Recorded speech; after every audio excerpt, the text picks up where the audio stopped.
Alice in Wonderland by Lewis Carroll. Chapter 8. The Queen's Croquet-Ground. A large rose tree stood near the entrance of the garden.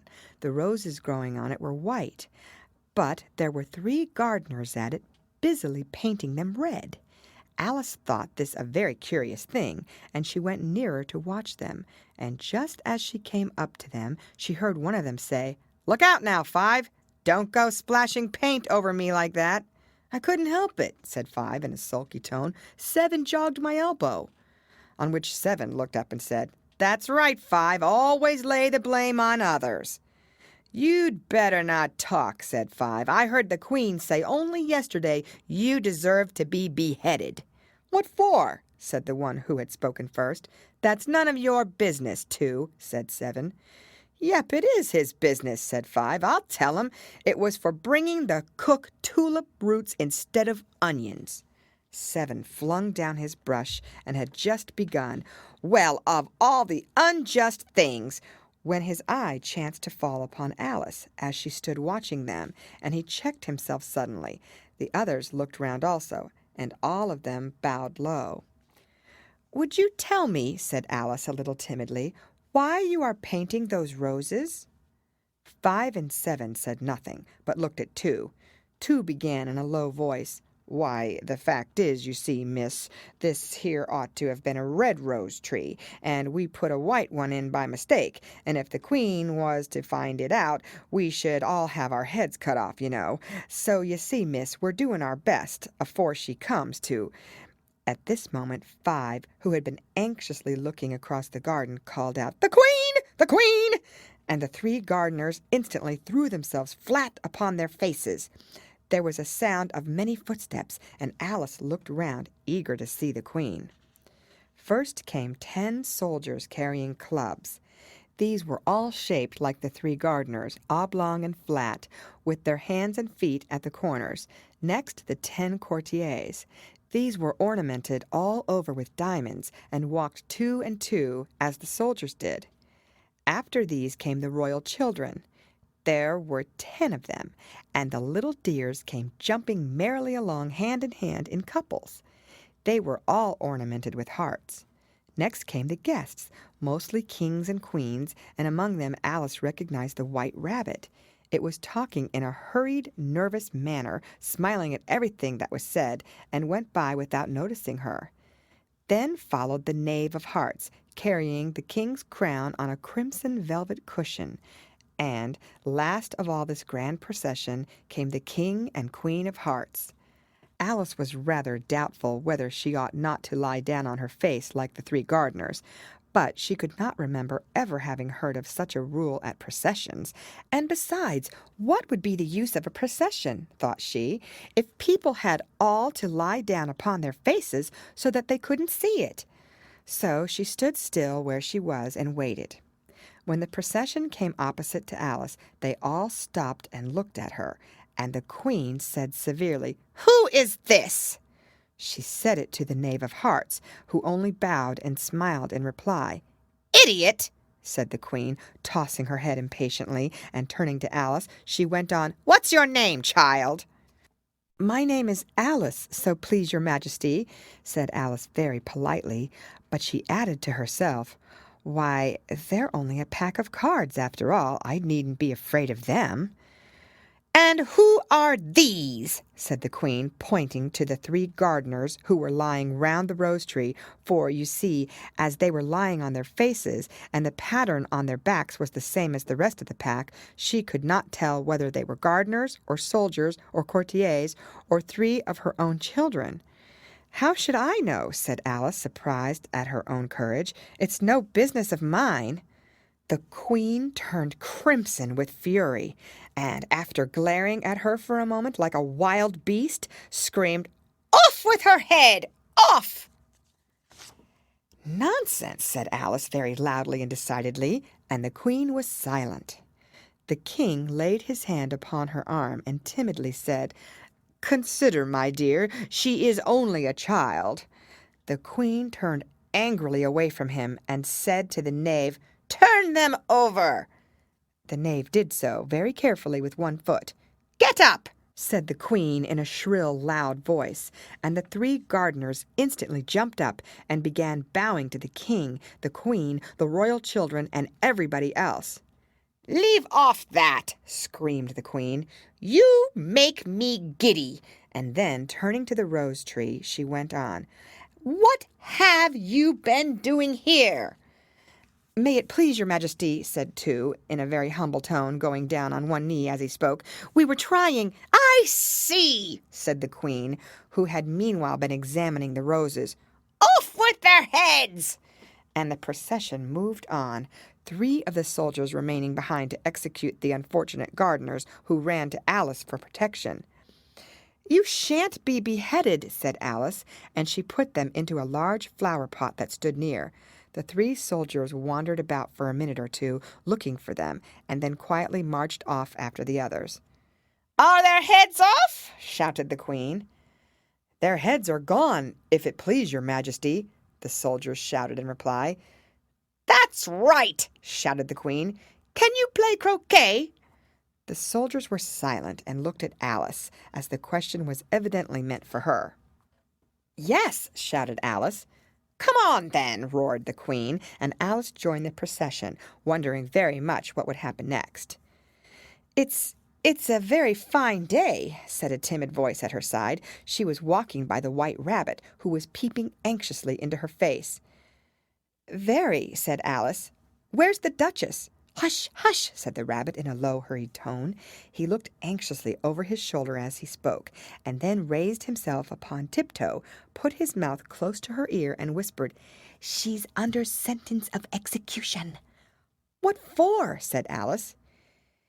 "Did you say, 'what a pity'?" the Rabbit asked. "No, I didn't," said Alice. "I don't think it's at all a pity. I said, 'what for?'" "She boxed the Queen's ears," the Rabbit began. Alice gave a little scream of laughter. "Oh, hush!" the Rabbit whispered in a frightened tone.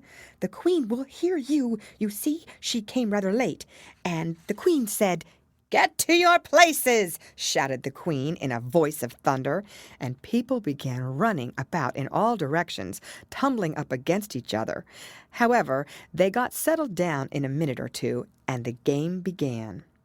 Alice thought she had never seen such a curious croquet ground in her life. It was all ridges and furrows.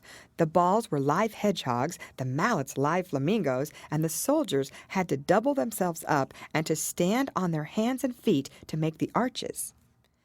The chief difficulty Alice found at first was in managing her flamingo. She succeeded in getting his body tucked away comfortably enough under her arm, with its legs hanging down, but generally, just as she had got its neck nicely straightened out and was going to give the hedgehog a blow with its head, it would twist itself round and look up in her face with such a puzzled expression that she could not help bursting out laughing. And when she had got its head down and was going to begin again, it was very provoking to find that the hedgehog had unrolled itself and was in the act of crawling away. Besides all this, there was generally a ridge or furrow in the way wherever she wanted to send the hedgehog to, and as the doubled-up soldiers were always getting up and walking off to other parts of the ground, Alice soon came to the conclusion that it was a very difficult game indeed. The players all played at once without waiting for turns, quarreling all the while and fighting for the hedgehogs. And in a very short time the Queen was in a furious passion, and went stamping about and shouting, "Off with his head!" or "Off with her head!" about once in a minute. Alice began to feel very uneasy, to be sure. She had not as yet had any dispute with the Queen, but she knew that it might happen any minute, and then, thought she, what would become of me? They're dreadfully fond of beheading people here. The great wonder is that there's anyone left alive. She was looking about for some way of escape, and wondering whether she could get away without being seen, when she noticed a curious appearance in the air. It puzzled her very much at first, but after watching it a minute or two, she made it out to be a grin, and she said to herself, "It's the Cheshire Cat. Now I shall have somebody to talk to." "How are you getting on?" said the cat, as soon as there was mouth enough for it to speak with. Alice waited till the eyes appeared, and then nodded. "It's no use speaking to it," she thought, "till its ears have come, or at least one of them." In another minute the whole head appeared, and then Alice put down her flamingo and began an account of the game, feeling very glad she had someone to listen to her. The cat seemed to think that there was enough of it now in sight, and no more of it appeared. "I don't think they play at all fairly," Alice began in rather a complaining tone, "and they all quarrel so dreadfully one can't hear oneself speak. And they don't seem to have any rules in particular, at least, if there are, nobody attends to them, and you've no idea how confusing it is, all the things being alive. For instance, there's the arch I've got to go through next, walking about at the other end of the ground. And I should have croqueted the Queen's hedgehog just now, only it ran away when it saw mine coming." "How do you like the Queen?" said the cat in a low voice. "Not at all," said Alice. "She's so extremely—" Just then she noticed that the Queen was close behind her, listening, so she went on, "likely to win, that it's hardly worth while finishing the game." The Queen smiled and passed on. "Who are you talking to?" said the King, going up to Alice and looking at the cat's head with great curiosity. "It's a friend of mine, a Cheshire cat," said Alice. "Allow me to introduce it." "I don't like the look of it at all," said the King. "However, it may kiss my hand if it likes." "I'd rather not," the cat remarked. "Don't be impertinent," said the King, "and don't look at me like that." He got behind Alice as he spoke. "A cat may look at a king," said Alice. "I've read that in some book, but I don't remember where." "Well, it must be removed," said the King very decidedly, and he called the Queen, who was passing at the moment. "My dear, I wish you would have this cat removed." The Queen had only one way of settling all difficulties, great or small. "Off with his head," she said, without even looking round. "I'll fetch the executioner myself," said the King eagerly, and he hurried off. Alice thought she might as well go back and see how the game was going on, as she heard the Queen's voice in the distance screaming with passion. She had already heard her sentence 3 of the players to be executed for having missed their turns, and she did not like the look of things at all, as the game was in such confusion that she never knew whether it was her turn or not. So she went in search of her hedgehog. The hedgehog was engaged in a fight with another hedgehog, which seemed to Alice an excellent opportunity for croqueting one of them with the other. The only difficulty was that her flamingo was gone across to the other side of the garden, where Alice could see it trying in a helpless sort of way to fly up into a tree. By the time she had caught the flamingo and brought it back, the fight was over, and both the hedgehogs were out of sight. "But it doesn't matter much," thought Alice, "as all the arches are gone from this side of the ground." So she tucked it away under her arm that it might not escape again, and went back for a little more conversation with her friend. When she got back to the Cheshire Cat, she was surprised to find quite a large crowd collected round it. There was a dispute going on between the executioner, the King, and the Queen, who were all talking at once, while all the rest were quite silent and looked very uncomfortable.